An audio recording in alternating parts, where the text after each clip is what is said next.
کوئی شک نہیں، نیکیاں گناہوں سے دور کرتی ہیں۔ یا اللہ، ہمیں نیک رہنے اور گناہوں سے دور رہنے کی توفیق عطا فرما۔ جو ہمارے حق میں بہتر ہے بس وہ عطا فرما، اور جو نہیں بہتر اس کی سوچ سے بھی محفوظ فرما۔ کچھ دولت پہ ناز کرتے ہیں، کچھ صورت پہ ناز کرتے ہیں، جن کے ہاتھوں میں دامن مصطفیٰ ہو وہ امتی ہونے پہ ناز کرتے ہیں۔ اللہ تمہارے دشمنوں کو خوب جانتا ہے، اور تمہاری مدد اور حمایت کے لیے اللہ ہی کافی ہے۔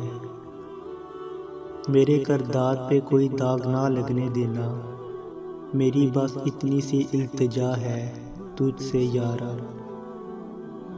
انسان کو اپنے اوپر غرور و تکبر نہیں کرنا چاہیے۔ اللہ کی لاٹھی بڑی بے آواز ہے، جب اس کی پکڑ ہوتی ہے انسان تباہ برباد ہو جاتا ہے۔ برا وقت وہ شفاف آئینہ ہے جو بہت سے چہرے واضح کر دیتا ہے۔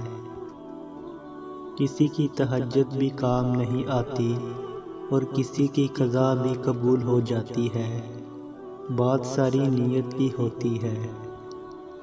اگر چاہتے ہو کہ رب تم سے راضی ہو جائے تو تم اس پہ راضی ہو جس میں میرا رب راضی ہے۔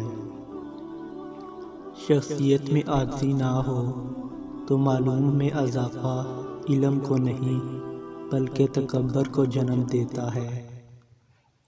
جب بھی گناہ کی طرف مائل ہونے لگو تو 3 باتیں یاد رکھنا: اللہ دیکھ رہا ہے، فرشتے لکھ رہے ہیں، موت ہر حال میں آنی ہے۔